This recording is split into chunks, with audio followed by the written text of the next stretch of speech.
On today's episode, we're going to be connecting with our ancestors. What I mean by that is we're going to be connecting with our roots, our indigenous roots, particularly with our North American roots. Today's guest is Kevin Locke. He is from the North American indigenous tribe Lakota. For the past 50 years or so, that's 50, he's traveled to over 90 countries doing cultural presentations, promoting music, the arts, and particularly this idea of world citizenship, that we are all one family no matter what tribe, nation, or part of the world we come from. This conversation with Kevin is phenomenal. We get to talk about the link between music and spirituality and the Lakota perspective between the two and how they're intrinsic. And he tells us a story actually that the Native American flute actually really isn't Native American. So he tells us the full story on that. We get to talk about how he gets to tap into his creativity and how he's been able to sustain his career for so long and will continue to do so. Anytime that the people themselves express themselves with regard to identity, music is always at the core.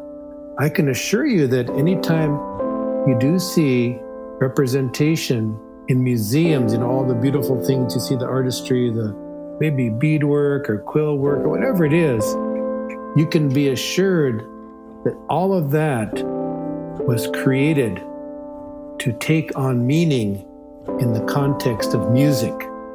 Nothing can happen in traditional culture without music. Welcome to the One Planet Music Podcast, where we explore the role of music in an ever-changing world. As a listener, you'll gain motivation, inspiration, and practical knowledge from fellow musicians and music professionals who are making an effort to perfect their craft while having meaningful impact. I'm your host, Daniel Rinaldi.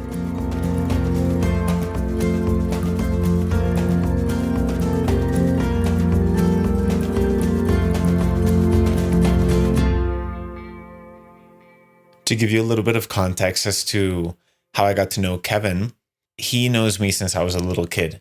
Out of the many countries that he's visited, one of them is Colombia. And he visited my school where also my dad was teaching. And my dad knew him because Kevin is also part of the Baha'i community. So we had that connection. My dad invited him, and Kevin got to perform and share and had some cultural experiences at my school. And my dad tells a story that during his presentation, my school got infiltrated or invaded by a guerrilla group. And that by guerrillas, I mean like people gorillas, not animal gorillas. And I mean, this is a school that has like a big campus, a big field. So they were in part of the campus. And my dad tells a story that Kevin was able to maintain such calm and just peacefulness and was able to help everybody else maintain calm during such a chaotic situation, while the faculty and staff figured everything out and, tried to get everybody to a safe location. And you can actually get that sense of calm in this interview, just the way he speaks and his eloquence. So anyways, I'll stop talking just so you can hear more of his talking. And let's dive right in with Kevin Locke. I would love to get started just if you can tell me a little bit about your upbringing and your connection to music. Oh, okay. Yeah, I've always loved music, since I was just a little wee lad. And I've always liked all different kinds of music. And I think, I probably got that from my parents and family and community. And I think it's really normal. I think, music is really important across the board in all cultures that I'm aware of. Can you tell me a little bit more about your culture and what was your childhood like being raised in your culture? Well, I really do consider myself a world citizen, but I know that, having lived within, like in multiple cultures, but, then like in my home community, that's I guess the root of it, you could say it's Lakota culture. Of course, music is tantamount. It's the penultimate art form expression within that culture specifically. And Lakota being one of North America's indigenous tribes, correct? Correct. Yeah, one of the indigenous kindreds of North America. Correct. Can you give me a little bit of context? I mean, I know just very superficially about the Lakota tribe. What is something that could help me and the listeners understand it a little bit more? Well, I think the history of the United States is well. We all know it's a large part of it is based on slavery and genocide, and so the policy of the federal government towards indigenous people was annihilation or extermination. So most of the people, indigenous people, were effectively annihilated due to federal policy. And there's a few that did survive that policy, but notably the Lakota survived because they actively resisted being exterminated. Wow. And they arose, militarily and managed to effectively resist total extermination. Incredible. Yeah, it is. It's really amazing.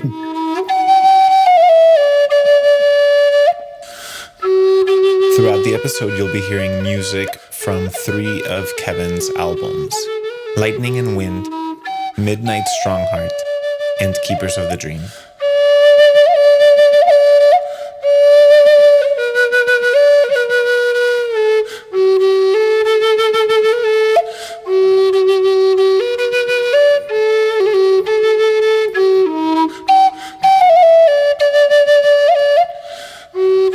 Nowadays, I mean, since definitely a grand percentage of the indigenous peoples of North America were exterminated and faced this genocide. Mm-hmm. I mean, how big is the Lakota tribe these days, or its descendants? Yeah, the descendants are spread out over a wide geographical area, and the population is quite youthful. I think the median age, it's got to be close to 20. So it's very, very youthful population. Wow. And in South Dakota, where I reside, I work in the schools, and in Western South Dakota, the majority of the population is Indigenous.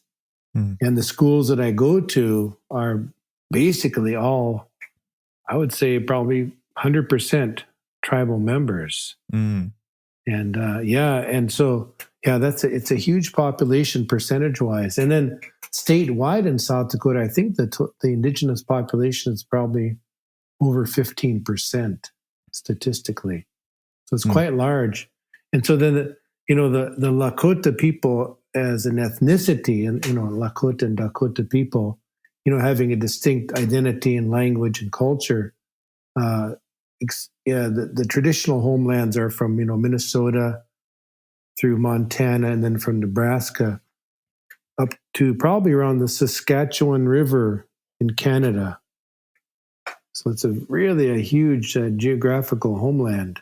And Kevin, I would like to understand a little bit, what are some of the general views of, or the relationship that the Lakota people have had with music? How has it been important in its history, and how is it viewed or used? Well, anytime that the people themselves express themselves with regard to identity, music is always at the core. It's always at the core. So, I know a lot of people are aware of different cultures through museums and things like that. So I can assure you that anytime you do see representation, not just Lakota, but any indigenous people in museums, all the beautiful things you see, the artistry, the maybe beadwork or quill work or whatever it is, you can be assured that all of that was created to take on meaning in the context of music. So nothing is, I know people celebrate the artistry and everything, but you must realize that it only takes on significance and meaning in the context of music, whatever event. So in other words, nothing can happen in traditional culture without music. And so the really the matrix and the most important people within that community are those who know the music and who can create and make the music. So it's very important. It's the number one art. And how is music expressed? What kind of instruments are we talking about, or chant? What are the different ways of expressing this musical culture? Well, there's 4 different kinds of instruments, and they all relate to something very, very powerful in the contingent world. And that power that they all relate to is the power of the thunder.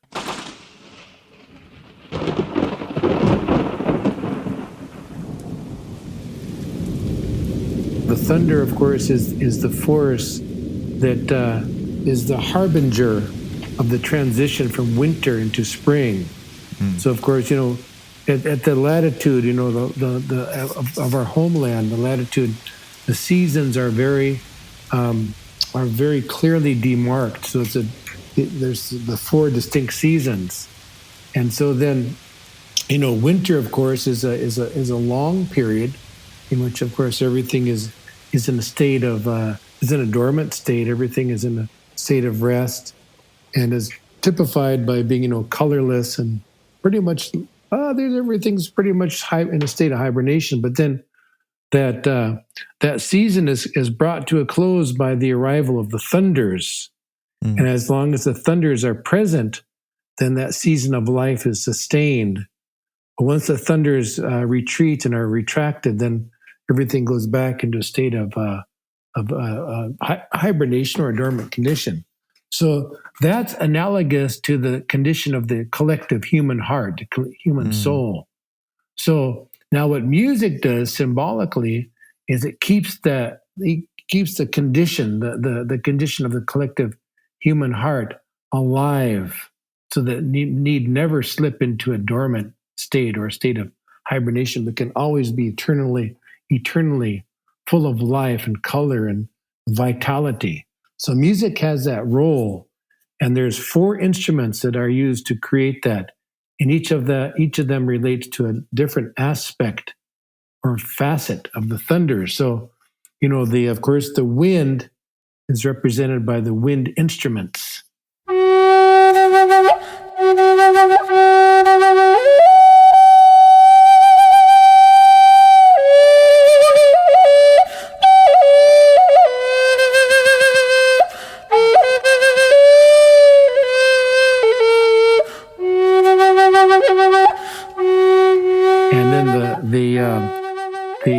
Of course, the rain or that which comes down in the form of precipitation from the heavens would be represented by the rattle.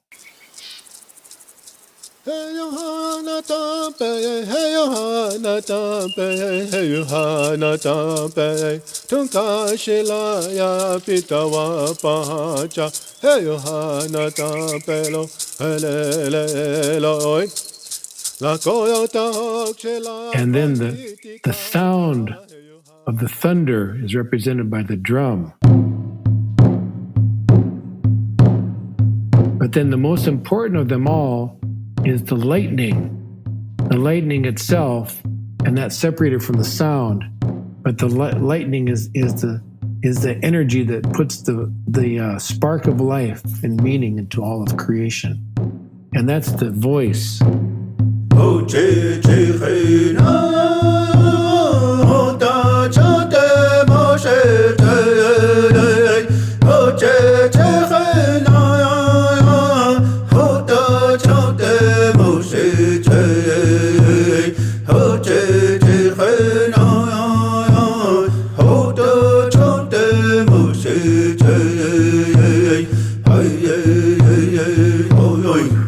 basically, I can say this across North America, Indigenous North America, is that there's basically no percussion tradition.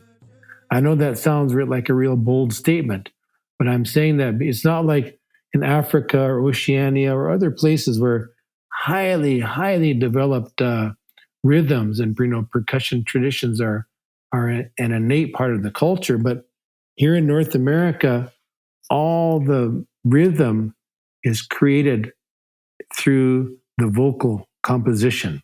So the vocal expression or projection of the composition, all the rhythm is there. So you could take the drum out, and the rhythm would still be there. Mm. So it all originates in the vocal expression.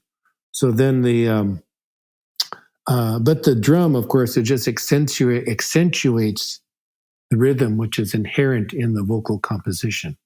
And in the vocals, what are some of the main things that are sung? What are some of the words? Oh, it all depends on whatever the genre is. So in 1911, this lady, she's probably one of the most famous in the field of ethnomusicology. Her name is Frances Densmore. And she's really a pioneer, but she went around and recorded all over North America. I'm not sure what other parts of the world, but she came to Standing Rock, my home base, in 1911, and she recorded something like 600 or 700 songs there. At that time, the people, the elders, they were the ones that kind of commandeered her research project. They just recorded the full spectrum of music, but so really all different types of music. But the main thing that they emphasized when she asked them about proceeding with that research was that the main thing that the elders or the informants emphasized, that it all originates from all the music, everything good, everything holy, everything real comes from the Tunkashila, or the one that the one that we pray to, the supreme being. And so then the creator, the God, I guess you could say God. In Lakota language, there's a differentiation. You could say Wakantanka, the most great spirit, and then you could say Tunkashila, and that's the one that this the holy being, the holy soul who brought all the things from God. Her name, it was a woman, and this woman, she emphasized that she was authorized to appear and to come by Tunkashila, which means grandfather. So I would say that Tunkashila refers to the one that has sent all the messengers, all the holy souls. That one.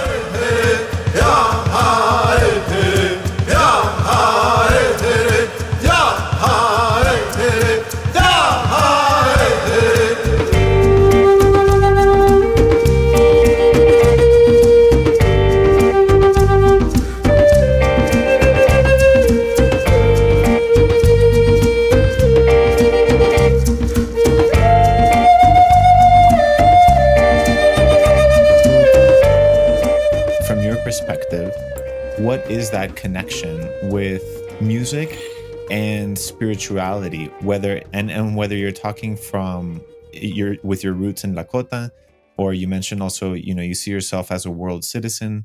So from any perspective you want to speak from, what is that connection between music and spirituality? Well, they say that there's 4 ways that we can pray. And the most basic way to pray is just by speaking or voicing your prayer. But if you want to turbocharge your prayer, punctuate it, just add more power behind it, then you sing your prayer. You sing it. And then if you want to really add a whole new dimension to it, is you dance your prayer. Of course, when you dance the prayer, then it's all the soundtrack behind it is the music behind it. That's really what's important.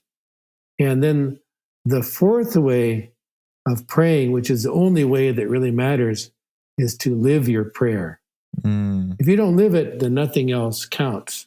To put it into action. Yeah, you have to actually execute it, through your daily action. So let me see if I got this right. The first one being to speak your prayer, therefore more in a monotone sense. Yeah. 2, to sing it, to chant it, to intone it. Yeah. 3, to dance it, which inherently has music in it. Yeah. And then 4th, to live your prayer. Yeah, to live it. That's right. Wow. I love it. But then when you live your prayer, like let's say hypothetically, we're just within that Lakota culture, whatever indigenous culture it is, the script to that life is embedded in the lyrics of the songs. So far we've talked about, generally speaking, the Lakota relationship with music, the arts, and now spirituality. And where does Kevin Locke come into this? When did your journey start in wanting to promote or talk about these musics and this culture? Well, my niche or my forte, I guess you could say, is in the flute music. The flute music. So I've been doing that I've been involved in that for like about 50 years or so. And where that came about was that I always did really like the traditional flute music, and then I always admired this one particular gentleman whose name was Richard Foolbull, who was a centenarian when he passed away in the 1970s. And I would see him occasionally at different functions, where he maybe at a powwow.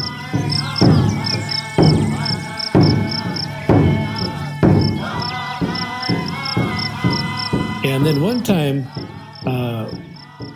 almost 50 years ago, I attended a function where he was, like displaying his he would make the flutes and he would also play them. And so I attended that. And then after it was over, everybody was leaving. I went over there to look more closely at his artistry. He was such a brilliant flute maker. He could decorate them so beautifully. And I was just admiring his work. And then I just offhandedly, he was putting everything away. And mind you, he was like about 100 years old at that time, but he was still a vital, vigorous fellow. And so then I asked him, I asked him whether anybody was doing this music.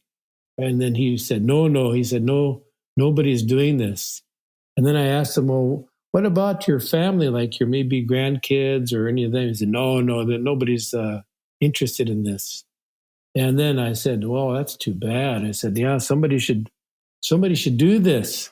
Then he just stopped right there, and what he was doing, and he had something in his hand. He put it down, and then he just looked at me. He said, yes, you are right. He says, and it's you. He says, you're the one. He says, you're the one who will do this, who can do this and will do this.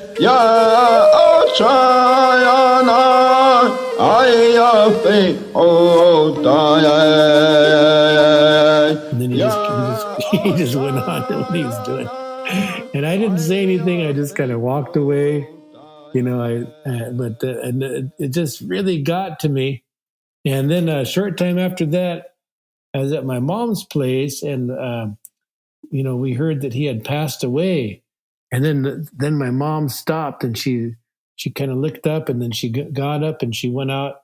And a few minutes later, she came back in the room there, and she had one of these flutes from that gentleman, that centenarian I mentioned, Richard Foolbull. And she handed it over to me, and I looked at it, and I kind of turned it around a little bit, and then I handed it back over to her. She says, no. She says, it's not doing me any good. She says, you just keep that. And so from there, my mom had some of these old recordings from the 30s, and they were on 78 RPM vinyl disc. And I always did like listening to those, but then I really focused now, and there's about 2 or 3 songs on there that were in that tradition. So I learned those. Then after I learned those, then I started to, people found out that I knew a couple of these tunes, and they'd asked me to play those and sing those. And so that's when I started to acquire a repertoire, because there were people around at that time in the 70s that had that tradition, that they knew the songs from that genre. And that's how I began to amass my repertoire of songs in that genre. Does that make sense? And this was this was when you were in your 20s, you said? Yeah. I started from there, like starting in my teens and then onward from there. Yeah.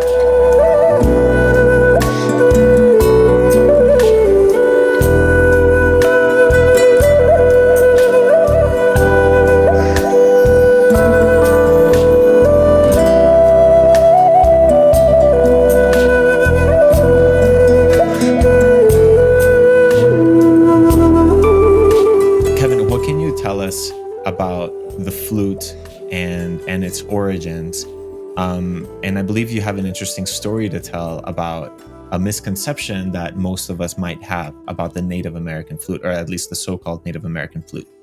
Okay, yeah, very good question. Thank you. The in the Lakota language, we call the flute shiotanka, and that is the same word that they use for the bird bone whistle. And so the bird bone whistle is really interesting, because in the archaeological records throughout the world, it's basically the oldest wind instrument that humankind has devised. At least there's a record of. Now, there may have been, of course, wooden flutes made prior to that, but they didn't survive the archaeological record. But the bird bone whistles and flutes, I think they go back 30 or 40,000 years. And so then the modern, or I wouldn't say the modern, but the traditional flute that the plains people, woodlands people in North America have developed is based exactly on the at least the construction of it is based on those earlier traceable bird bone whistles or flutes. And so that same technology, or the same methodology for producing sound and music has been transferred over to the wooden flutes. And so now that tradition has been evolving for a long, long time, and is actually in the earliest records of European immigrants who first appeared in the Western Hemisphere. They make note of it. I think the earliest record of a European of the flute is from Coronado's scribe, or whoever kept the journals, in 1540. In the southern part of the United States. He describes, there's a scenario in there where he describes he would always know when they're approaching human habitation or civilization by listening for the sound of flutes. In other words, it must have been so ubiquitous, or such a common practice then, that this was one of the indicators that there were people from a distance. They would hear the sound of flutes. Generally speaking, were flutes used, or currently as well, more as a solo instrument, or was it also common, or is it also common to play in group settings, like multiple people playing them together? Yeah, famously, the in South America they have beautiful ensembles of wind instruments. In fact, I was in one village, I think in Bolivia, where they actually disassembled. They took apart a zampoña, the panpipes. I don't know how many pieces, like 40, 50 tubes in there. And they gave each person in the village one of those tubes, and they played an elaborate song where each person just blow on it like maybe once or twice throughout the whole composition. And they perform that. Now, because each person would only play one note. They play one note, right? Yeah, Incredible. you can picture that. I'd never seen anything like that. It just blew my mind. But the reason why they did that was to create unity, or universal participation. And that was the whole idea of the piece that they did, was to include everybody in the composition, in the recital of the composition. But in North America, to get to your question, no, they basically it's always been, at least from my understanding, it's always been a solo instrument, because they play Valentine songs on the flute, so they're really personal melodies and tunes. Of course, they all originate or derive from a vocal composition, and then they're instrumentalized on the flute. And what do you mean by Valentine songs? They're love songs.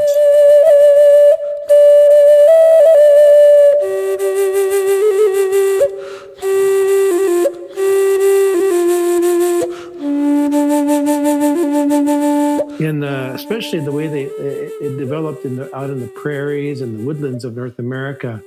They have this long tradition of playing Valentine songs. Of course, it's all the different aspects of romance. The good, the bad, and the ugly, all sides. And then some of them are very humorous, and it's really a highly developed literary tradition that evolved its own formulaic rules of composition, and in tone, it's much analogous or comparable to the Japanese literary or poetic form known as haiku.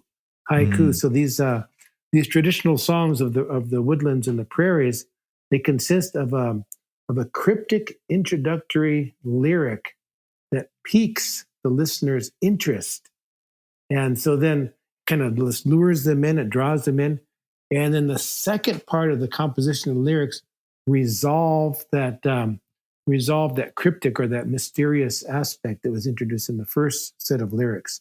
So it's really how would you say it? It's a unique American North American legacy and literary style that has developed and is hugely popular for I don't know however many countless generations it went on, and they're very valuable for us today. These songs. Not only in the aesthetic beauty of this style itself, but also because since most of the songs originate that we have today from the 19th century, these songs preserve really fantastic vocabulary, idioms, expressions, grammatical constructions, sentence structure, etc. Especially as we look to try and revitalize some of the North American languages today. Let's go back to what you were talking about of the Native American flute, and as far as I understood, that at least the way we're calling it Native American flute is somewhat erroneous, and it's not really based on Indigenous practice. Can you clarify that for me a little bit more? No, I think the Native American flute is a perfect term. It's a great term to designate this modern instrument, which was developed by a gentleman. He resides in Tucson, and he invented the Native American flute back in I think around the mid 1980s.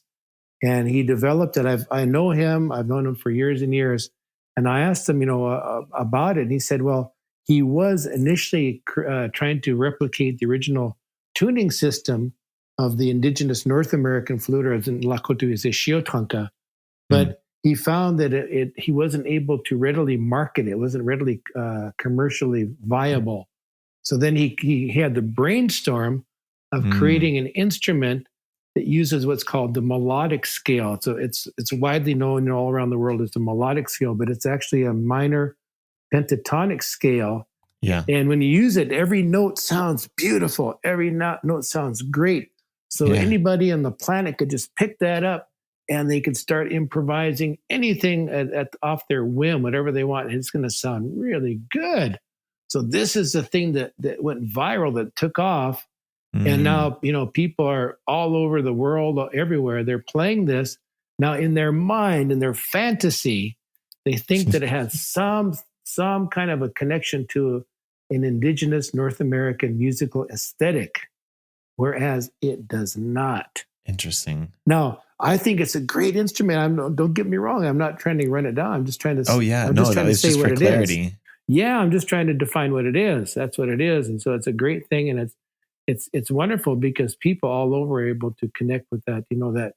That natural inclination or impulse to create music, and they can easily do that with the quote unquote Native American flute, which, like I say, is a modern, brand new instrument having little or nothing to do with the original indigenous. No, I had a similar, almost exact experience you just mentioned. Yeah. I was one day traveling in Peru for work, and I was at a little market, and I just felt inclined to pick up one of these flutes, quote unquote Native American flutes, modeled after the North American version.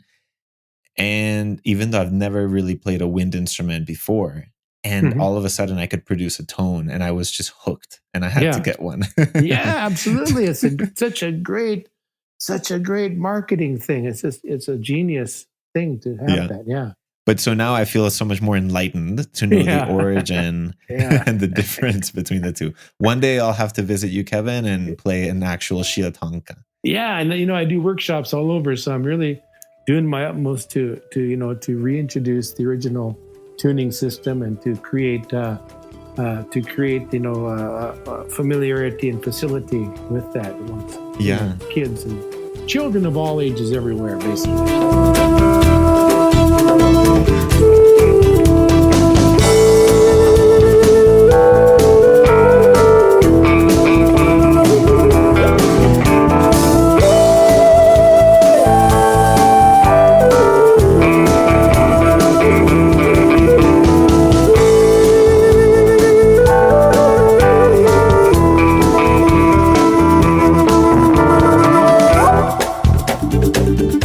Kevin, you mentioned or you alluded to traveling around the world and teaching children.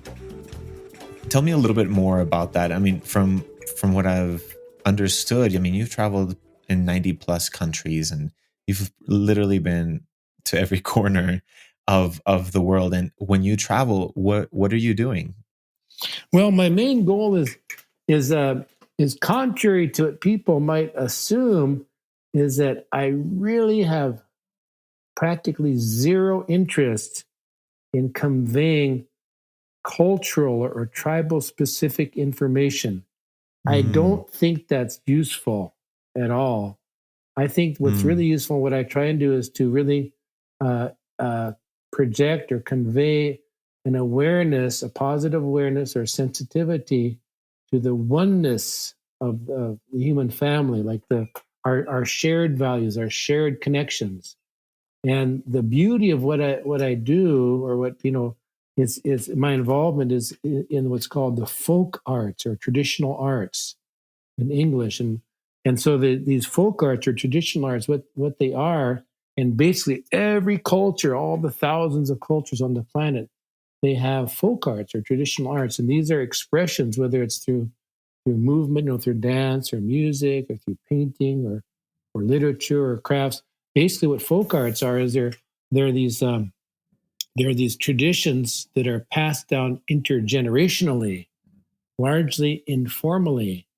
And so what they are is that they, over time, as it goes down through the generations, they come to embody universal themes that underscore, highlight the oneness of humanity, like our shared values. There are those things that accentuate basic human values, I guess, if that makes sense. Yeah, that's so beautiful. And so that's like your mission. And how do you do that? Is it just through your flute playing or other means as well? Yeah, well, I try and show the authentic tradition as best as I can portray it. And then the thing that I really think is effective is to always have the involvement, because without the involvement or participation, it just remains a vicarious experience for the so-called audience. But I try and cut that wall down, or just kind of completely bust through it, and then involve the audience in the music, in the dance, in the story, and everything, so they can begin to take ownership and not feel like it's something separate or alien from them, but it's not extrinsic to who they are, but it becomes internalized, it becomes intrinsic to them, and this way they can begin to further this whole necessary process of seeing ourselves as legitimate heirs, HEIRS, to the richness of the total richness of the human experience.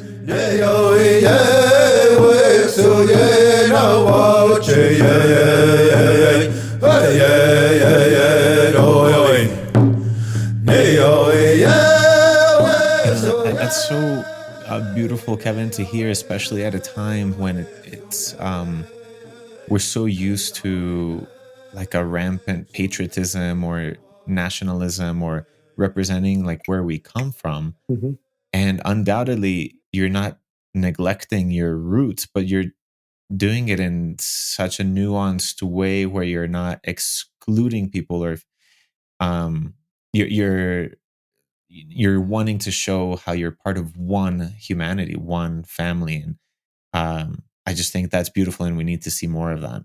Absolutely. Now, a lot of people might say, well, oh, that's cultural appropriation or cultural misappropriation.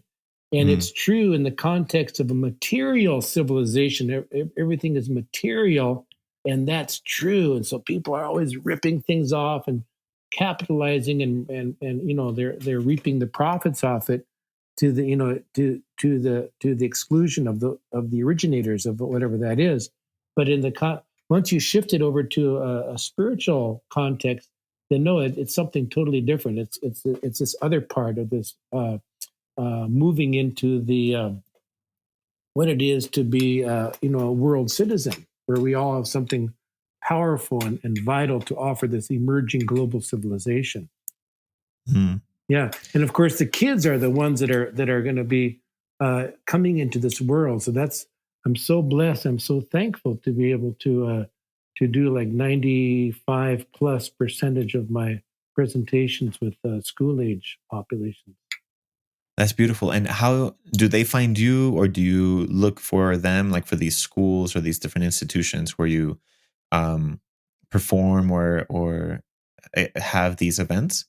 Well, in the United States, you may not live in the United States, but in the United States, the uh, people in general, 99.99% of people in the United States, the fact that there's some kind of indigenous legacy or indigeneity in on this land, it never enters people's consciousness.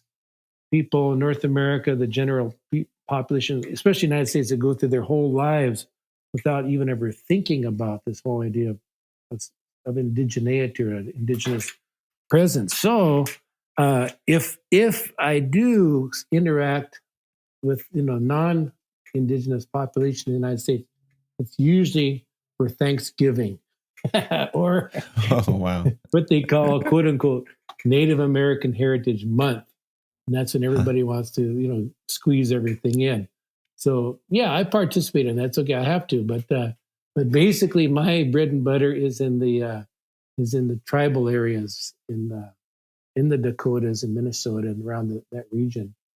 So So yeah. when you're talking to, let's say, these schools that might be predominantly indigenous, if they're from Lakota, do you get to speak to them in Lakota, or do you use English as the No, main language? no. We do have a lot of immersion schools that are throughout the region. So then, those are the schools where there's no European language permitted. So that's all Oh, wow. in.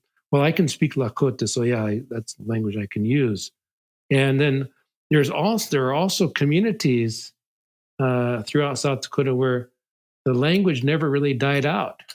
And so there's Mm. like Parmalee, Spring Creek, you get down to Red Scaffold, Iron Lightning, different communities like this where like myself or anybody could just hold forth and converse without using English. And even a lot of the kids will understand.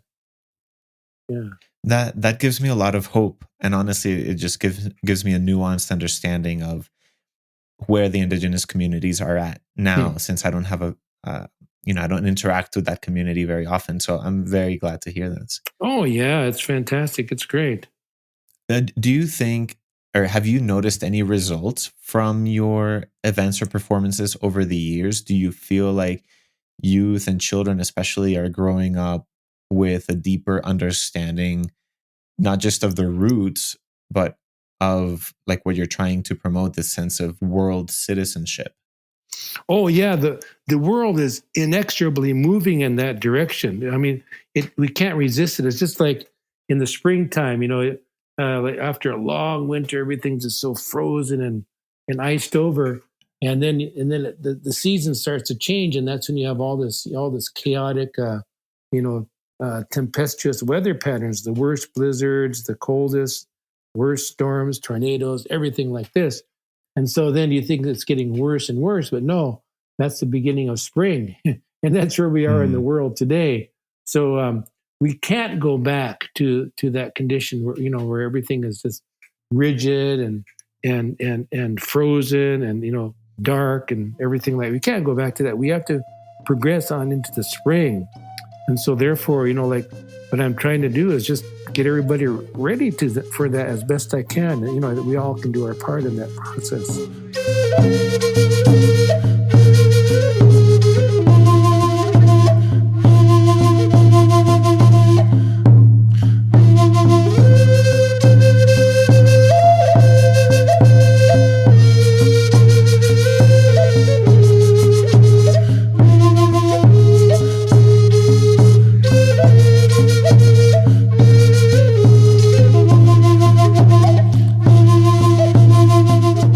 The sense that I get is that a lot of the music, let's say the musical component you're promoting, is very much community based.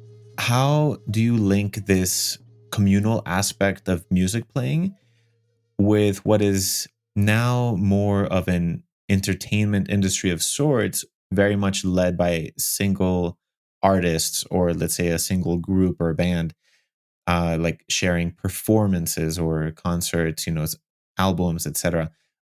What's the relationship between the two? Can they both coexist?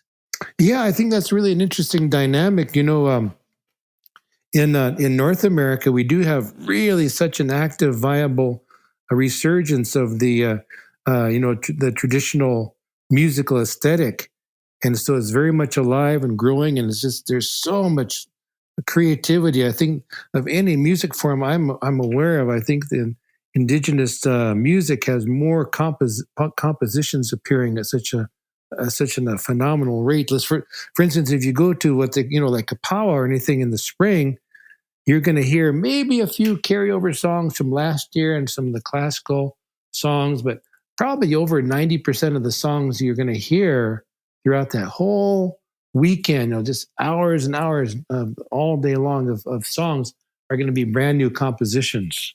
Mm. Yeah, so I think people might go there and they might think, oh, this is really ancient material. No, it's all brand new compositions. So that's really alive and well and growing, and it's really a community expression. In North America, or depending on what kind of musical genre you're interested in. Let's say you like rock and roll. Well, you're going to go to maybe I don't know, go to New York, or you're going to go to Liverpool, England, or somewhere. Let's say you like jazz. Well, you go to New Orleans or St. Louis, maybe, or maybe you like country music. You go to Nashville. But in the Indian world, Indigenous North American world, you have to usually go to the most isolated, remote communities. That's where you find the best singers. Yeah, the most isolated. Let's say you go to Minnesota, where you got to go way out, maybe to Panema, or you have to go out to Bois Fort or Leech Lake or somewhere way out there. Or maybe North Dakota, you got to go to White Shield or Mandaree, really isolated communities, and you find the best singers, best dancers out there. What do you think is something that the entertainment industry can learn from more of these traditional practices, where maybe they're more community based or really promoting the folk arts? How can these two speak to each other? Well, the whole idea of having that talent of music is that, like, it's the matrix, it's the foundation of all the cultures based on music. I always tell people that you can go to a museum or with the Smithsonian or anywhere in the world and see all this beautiful Indigenous North American art.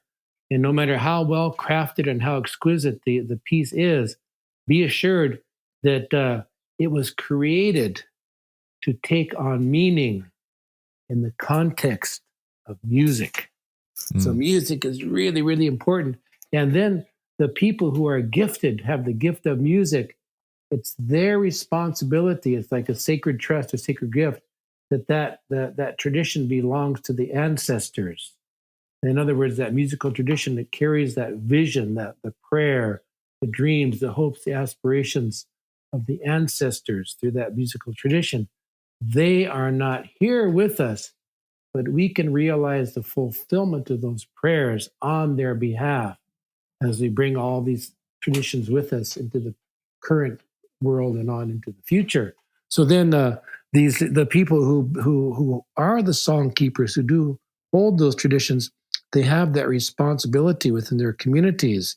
Whether maybe it's a funeral, maybe it's a naming ceremony, or whatever it is. Right. Those that have that gift, they have to be able to offer that as a service to the community. So it's there's a lot of self-abnegation involved with that talent that they have.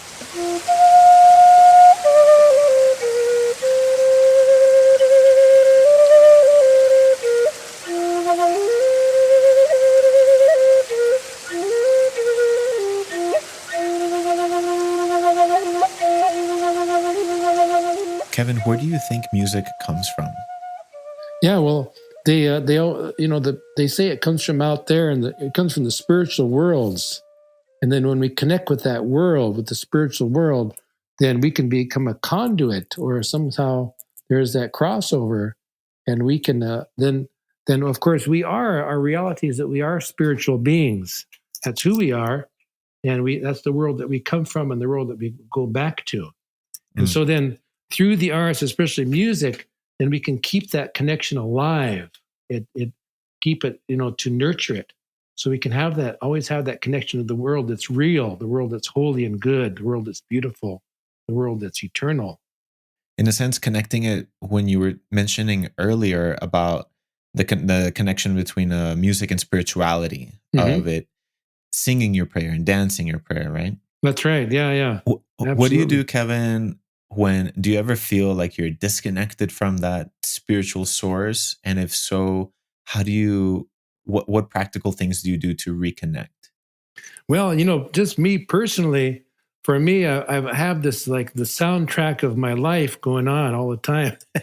And no matter where I am, I can run those tunes through, and I can actually sing them out loud. Or maybe I'm, like, I was just in Switzerland, maybe I'm on that train going from point A to point B, and I can't be intrusive to other people's space, but I can run that tune in my heart, in my mind. And so that way I can always stay connected. And then other stuff that I personally like to do, I love to go out and do running or just movement outside. It's great. And then, of course, now this is the season of the fasting season. And so that is number one way to connect with that, with the spiritual worlds, to see that interconnectivity. So interesting. You're fasting right now. Do you notice any connection between your fast and your connection to music? Oh yeah, definitely. This is what I just love to sing the songs. When I first went out fasting, I participated in the traditional fasting, and then the way that is done is, or the way the prayers are offered, is through music, through songs. So it really comes home to me, and then I'll recall those songs and go outside and sing them. Especially now that everything's coming to life. Everything's coming to life is, the Northern Hemisphere. You can go outside and sing those songs, and then the birds will come around, and everything will start to, pop out. The colors and everything will pop out. It's really nice. It all comes alive again in the context of music.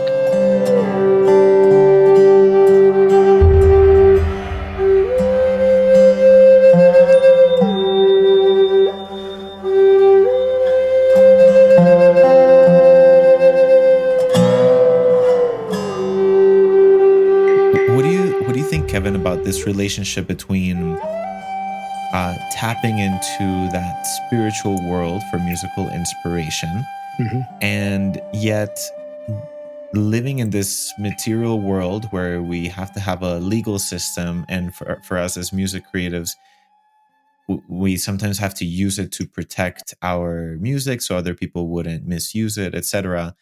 For example, you have several albums out, and I'm sure they're copyrighted and so on. So, like, how do you balance these two sort of worlds? Do they contradict? Do they support each other? No, that's something I don't know anything about because back in the day, I did recordings with on cassettes and on CDs and everything, and that was pretty cut and dry. But now those are obsolete. People don't even have. Of course, cassette players are long gone. That went with the dinosaurs, but people don't even have CD players anymore. So everything's Yeah. digital. And then apparently, I don't own the rights to anything that I've done. I think I've done something like 30 full length albums over the years. Wow. But I can see I've got my own channel on Spotify, and I think on this other one is Pandora. But Hmm. I don't know where that money's going. So I didn't figure that out at all. Got it. Yeah, I don't even want to go there because I don't know anything about it. But okay, so let's say that's you personally. Yeah. Uh, do you have any thoughts on it though? Let's say whether it's for yourself or for other musicians, is there validity in sort of owning quote unquote music if you're tapping into this like spiritual source that we all have access to? Do you have any thoughts on it? Yeah, well, like they say, it's in the indigenous world. People, people will say, "Well, so and so made that song," but then you go and you ask that person where they got the song, and they say, "No, no, no, that song just came through me. It came through Uh-huh. me. It was already there, but it just came to me." And Mm, so in other words, a person is just like a conduit or some kind of a means through which that song appears from the comes from the invisible world into this world of that we of a substance. mm. Yeah, That's beautiful. Yeah, I feel like we have a lot to reflect on that topic and a lot to learn. yeah, Kevin, so a lot of the music that you do is rooted in indigenous culture.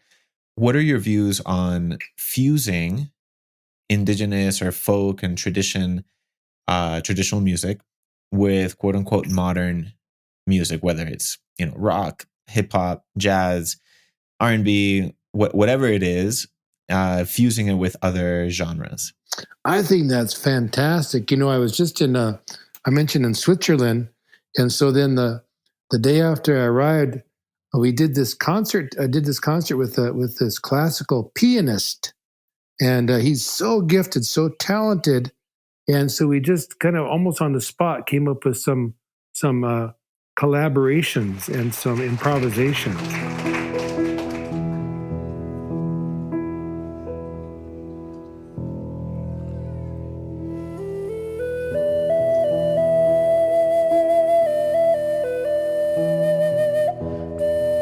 And it's just the most wonderful thing to do. And I think it's really a sign of the times to do this now, especially as cultures are coming together. This whole thing called fusion, and it's a beautiful thing. I'm all for it, and I love to participate in that. And this is what's happening in the world anyway, is that all these cultures are coming together. And so we have to, like in one sense, we can preserve the integrity and beauty of the ancestral tradition, but then we can give it more power because everything does take on more meaning in the context of a global civilization, a spiritual with the spiritual foundation. Hmm. Yeah, it's just like in the springtime, when everything comes together, all the different elements. You get the rain, you get the sunshine, you get the wind, and all these come together to like turbocharge the forces of life in springtime. So this is what's happening in the world today. And then we know, like from the study of science, that any kind of ecosystem is compromised if it lacks diversity. But if that ecosystem is diverse, and that's a sign of its strength. Same thing. This is exactly analogous to the human condition too. If we're just isolated and we can't interact, then that's a sign of atrophy or death. But the Hmm. more we can interact, this is a sign of vitality and life. And so, especially with the arts, it's a good sign for that people can bring these things together. Yeah. What do you think, Kevin, is something that a young musician or music producer, engineer, somebody in the field of music can learn from his or her ancestral roots? Uh-huh. Yeah, well, I think that's a great thing. This is what's happening in the world today. We see these people emerging in all different traditions, whatever it is, who are really able to master their ancestral heritage. I see that, and especially you can see some of the more popular styles, like maybe Celtic music.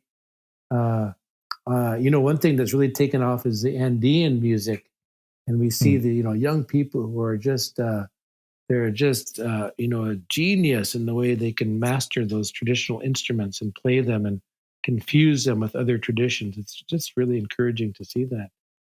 So that's the future there. It's the present and the future. That's a great way to live on and preserve our roots while yet exploring new boundaries. Yeah, I think it's really good to know where everything comes from, is to like preserve the authenticity of it. I try to do that with my the flute music, is to keep the original tunes going, but I'm really anxious to get with people to create new pieces within that genre, and then to see how we can collaborate to create something new and beautiful and powerful. Tell me more about that because Kevin, you've been doing this for 50 plus years, as far as I understand. Mhm. Do you have any next steps? What's something that you're excited about it that's maybe coming in the near future? Uh, well, I just continue to do my workshops on flute making and flute playing, and I keep trying to just encourage people in that to master that, and then I'm patient, but I'm also anxious to see the next step, which is to for people to start to compose in that genre, and then to create new and exciting expressions within that genre. I don't know what that's going to be. I don't know what that's going to look like, but I can sure guide people into what the foundational genre looks like. The rules of composition. It's a kind of it's a formulaic rules of composition. It's just like any other kind of genre, where maybe country, or maybe it's like in Colombia or so forth. But one of the traditions I really like is from, I think, in Colombia and Venezuela, they have that the harp, the traditional Yes. harp. Oh, that's so Hmm. powerful, so beautiful, and to see what people are doing Yeah, with it's a that. smaller harp compared to, let's say, like the orchestral Yeah, harp we're used to. exactly. Yeah, yeah, Kevin, where can people find you, contact you, listen to some of your flute playing? yeah. I've got my website, kevinlocke.com, so you That's can Lock go. with an E. Yeah, yeah, Yeah. and also we have a nonprofit foundation to further all these things. It's named after my mom, so you can just you can Google that in there. However you go, the Patricia Locke Foundation, the Patricia Locke Foundation.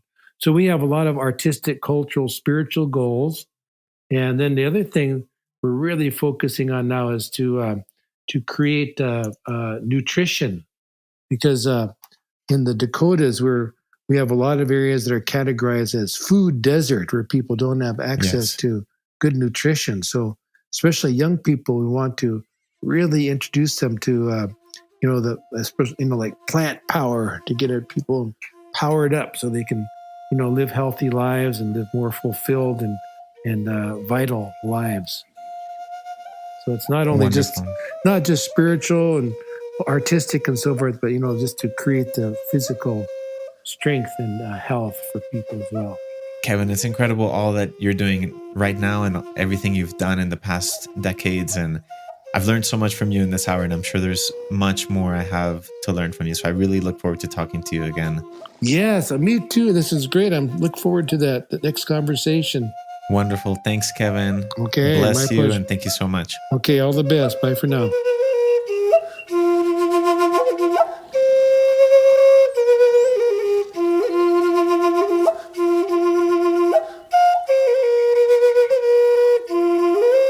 Thanks for joining me on this episode.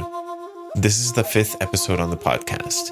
So if you like what you've heard so far, please consider supporting the show. There are many ways you can do so. First is just sharing it with other people. You can tag the show on Instagram at oneplanetmusic.fm, and every other social media platform, just One Planet Music. Secondly, you can give us a rating and a review on Apple Podcasts or whatever other podcast app you're using. And thirdly, for all you overachievers, I've actually set up a Patreon account. It basically allows you to be a patron of this podcast. You would get charged just every time I put out an episode, or even if you want it to be on a monthly basis. It could be $1, $3, $5, $10, whatever amount you want, really. It'll be a big help to getting me closer to be able to put out weekly podcasts instead of just every 2 weeks. So thanks again. Even just you listening is a huge support. Much love. Take care.